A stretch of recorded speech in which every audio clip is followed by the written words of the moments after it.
Welcome to ఏపీ19 news. రాబోయే assembly ఎన్నికలకు వైఎస్ఆర్సీపీ సిద్ధమైందని మంత్రి అంబటి రాంబాబు సోమవారం అన్నారు. వైఎస్ఆర్సీపీ పార్టీ ఎన్నికల్లో గెలిచి అధికారంలోకి వస్తుందని, అప్పటి వరకు టీడీపీ జనసేన సీట్ల పంచాయతీ తేలదని ఎద్దేవా చేశారు. చంద్రబాబు పవన్ మధ్య నోట్లు తేల్చుకుంటే తప్ప సీట్లు తేలే పరిస్థితి లేదని దుయ్యబట్టారు. చంద్రబాబు అద్దె ఇంట్లో పవన్ కళ్యాణ్ చంద్రబాబు భేటీ అయ్యారని, వారు అలా భేటీ అవుతూనే ఉంటారని మండిపడ్డారు. చంద్రబాబు నాయుడు గారు కుప్పంలోనే పోటీ చేస్తారా, మరోటి పోటీ చేస్తారా తేల్చుకోగలిగారా? అది తేలేది కాదు, మునిగేది కాదు. ఈ లోపల మేము సిద్ధమయ్యాం. యుద్ధం కూడా అయిపోతుంది. వైఎస్ఆర్ కాంగ్రెస్ పార్టీ గెలిచి అధికారంలోకి వస్తుంది. అప్పుడు దాకా వీళ్ళు సీట్లు తేల్చుకోలేరు. సీట్ల కన్నా ముందు వీళ్ళు నోట్లు తేల్చుకోవాలి. పవన్ కళ్యాణ్ గారు నోట్లు తేల్చుకుంటే తప్ప సీట్లు తేలనటువంటి పరిస్థితి అనే విషయాన్ని దయచేసి గమనించండి. పవన్ కళ్యాణ్ నమ్ముకున్న వాళ్ళు కుక్కతోక పట్టుకొని గోదావరి ఈదినట్టు అవుతుంది. ఆయనకి ముష్టి సీట్లు ఇస్తారు. 3, 30, 25 ఇస్తారు. వాటితో సర్దుకుంటారు. సీట్లు ఏమో ముష్టిస్తారు కానీ క్యాష్ మాత్రం బలంగా ఇస్తారు. దానికోసం ఆయన ఎదురు చూస్తున్నాడు. విజయవాడ సత్యనారాయణపురంలోని భువనేశ్వరి పీఠాన్ని కబ్జా చేసింది బోండా ఉమా అని మాజీ మంత్రి ఎమ్మెల్యే వెల్లంపల్లి శ్రీనివాస్ సోమవారం ఆరోపించారు. విజయవాడలో ఆయన మాట్లాడుతూ, భువనేశ్వరి పీఠం స్థలాన్ని కబ్జా చేయడానికి ప్రయత్నించినప్పుడు శారదా పీఠం స్వరూపానంద స్వామీజీ ధర్నా చేశారని అన్నారు. త్వరలోనే అన్ని ఆధారాలతో బోండా ఉమా అవినీతి కబ్జాలను బయటకు తీస్తామని తెలిపారు. అది కబ్జా చేయడానికే కదా, అది యాక్చువల్గా చాలా చక్కటి ఆర్గనైజేషన్ నడిచేది ఆ యొక్క పీఠం. ఆ పీఠాన్ని దోచుకుందామని చూస్తే ఆ రోజు సాక్షాత్తు స్వరూపానంద స్వామి గారు వచ్చి ఇక్కడ ధర్నాలు చేశారు.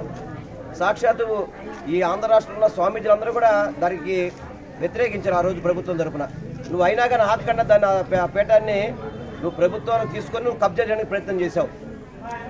దేవుడు మా పక్కన ఉన్నాడు కాబట్టి, దేవుడు వాళ్ళ పక్కన ఉన్నాడు కాబట్టి మీ ప్రభుత్వాన్ని రానియకుండా మేము నేను గెలిపేయకుండా ఓడించింది ఇటువంటి దుర్మార్గ పనులు చేయబట్టే. నువ్వు పేదలకు ఇచ్చిన ఇళ్ల స్థలాలకు రిజిస్ట్రేషన్ ప్రక్రియ ప్రారంభించినట్లు తిరువూరు ఎండీఓ నాగేశ్వరరావు తెలిపారు. సోమవారం ఆయన ఎన్డీఓ కార్యాలయంలో మాట్లాడుతూ, మండల పరిధిలోని సచివాలయాల్లో పంచాయతీ సెక్రటరీ ద్వారా ఇళ్ల స్థలాల లబ్ధి పొందిన లబ్ధిదారులు వారి పేరు మీద రిజిస్ట్రేషన్ చేయడం జరుగుతూ ఉంది. ఎవరైతే పట్టాలు పొందినటువంటి లబ్ధిదారులు ఉన్నారో వాళ్ళందరూ కూడా మీ సచివాలయాలకు వెళ్లి మీ పేరున ఆ పట్టాలు స్థలాలు రిజిస్ట్రేషన్ చేయించుకోవాల్సిందిగా కూడా అందరికీ తెలియజేస్తా ఉన్నాను. తాను పార్టీ మారలేదని, వైసీపీ నుంచే పనిచేస్తానని అధిష్టానానికి చెప్పినట్లు ఎమ్మెల్యే వసంత కృష్ణప్రసాద్ తెలిపారు.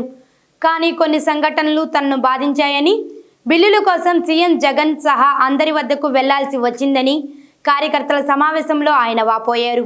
వైసీపీపై అసంతృప్తితో వసంత ఇవాళ కార్యకర్తలతో సమావేశం నిర్వహించారు. అనంతరం పార్టీ మార్పుపై నిర్ణయం తీసుకునే అవకాశం ఉంది. విశాఖపట్నంలోని ఆర్కే బీచ్పై ఇంగ్లాండ్ మాజీ క్రికెటర్ స్టీవ్ హర్మిసన్ ప్రశంసలు కురిపించారు. నేను దేశంలోని అనేక బీచ్లు చూశా, మరే బీచ్ ఇంత శుభ్రంగా లేదు. యంత్రాలతో శుభ్రం చేసే పద్ధతి చాలా బాగుంది. భారతదేశంలో అత్యంత క్లీన్ బీచ్ ఇదే అని హర్మిసన్ తెలిపారు. టెస్ట్ మ్యాచ్ కోసం ఇక్కడికి వచ్చిన ఇంగ్లాండ్ ప్లేయర్లు, ఆ దేశ అభిమానులు ఆర్కే బీచ్ను సందర్శించి సందడి చేశారు. You've got the best spot. It's lovely. First time in Vizag or Visakhapatnam, whichever way you want to say it. And I've been to say many beaches in India. None quite like this. This is Eastbourne. This is the Brighton of India. Less chaotic on the roads. It didn't take us that long to get here. People are friendly as ever. What a lovely spot Vizag is. AP అసెంబ్లీలో governor ప్రసంగాన్ని వ్యతిరేకిస్తూ TDP సభ్యులు walkout చేశారు.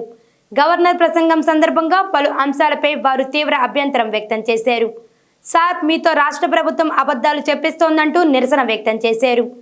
రైతు భరోసా కేంద్రాలు ఎక్కడున్నాయని ప్రశ్నించారు. Input సబ్సిడీని రైతులకు కాకుండా వైసీపీ నేతలకు ఇచ్చారని విమర్శించారు.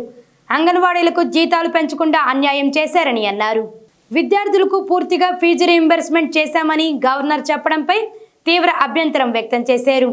మెగా డిఎస్సి కాదు, దగా డిఎస్సి అంటూ నినాదాలు చేశారు. ఈ క్రమంలో సభలో తీవ్ర నిరసన నెలకొంది. టీడీపీ సభ్యుల నినాదాల మధ్య గవర్నర్ తన ప్రసంగాన్ని కొనసాగించారు. గవర్నర్ ప్రసంగాన్ని వ్యతిరేకిస్తూ టీడీపీ సభ్యులు వాకౌట్ చేశారు.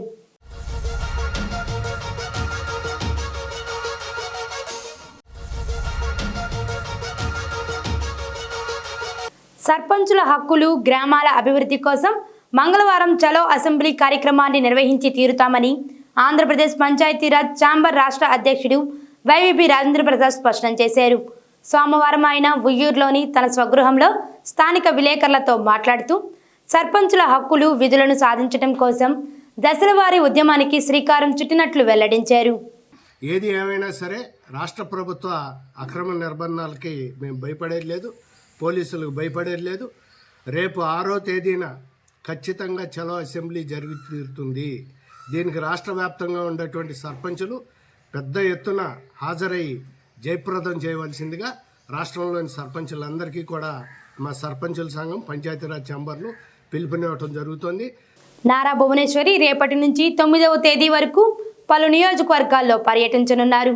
చంద్రబాబు అరెస్టు సమయంలో మరణించిన వారి కుటుంబాలను పరామర్శించేందుకు నిజం గెలవాలి పేరుతో ఆమె కొన్ని రోజులుగా రాష్ట్రంలో పర్యటిస్తున్న విషయం తెలిసిందే.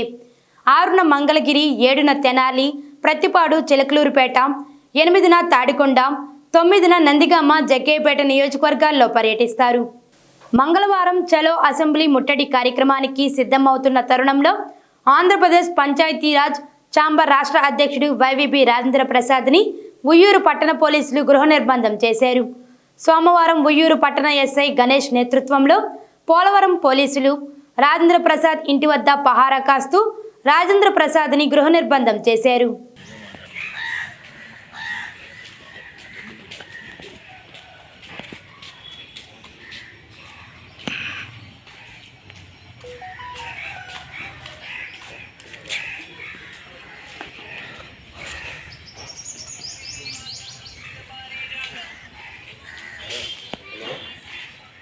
తిరువూరు మండలం వామకుంట్ల నుండి చింతలపాడు మిరపకోతకు 10 మంది మహిళా కూలీలతో వెళ్తున్న ఆటోను ఎదురుగా వస్తున్న కారు ఢీకొన్న ప్రమాదంలో 2 మహిళలకు సోమవారం తీవ్ర గాయాలు అయ్యాయి.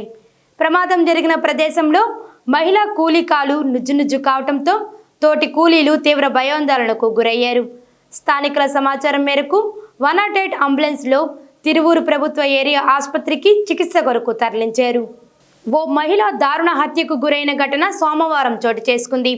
పోలీసుల వివరాల ప్రకారం త్రివేణి భర్త సురేష్ ఇద్దరూ కనిపించడం లేదని కుటుంబ సభ్యులు ఆదివారం పోలీసులకు ఫిర్యాదు చేశారు. సోమవారం వత్సవాయి మండలం గట్టు భీమవరం కొంగర మల్లయ్య గట్టుపై అనుమానాస్పద స్థితిలో త్రివేణి మృతదేహం లభ్యమైంది. భర్తే హత్య చేసినట్లు పోలీసులు ప్రాథమికంగా నిర్ధారించారు. మృతదేహాన్ని పోస్టుమార్టం నిమిత్తం ప్రభుత్వ ఆసుపత్రికి తరలించారు. మరిన్ని తాజా వార్తల కోసం చూస్తూనే ఉండండి AP19 న్యూస్.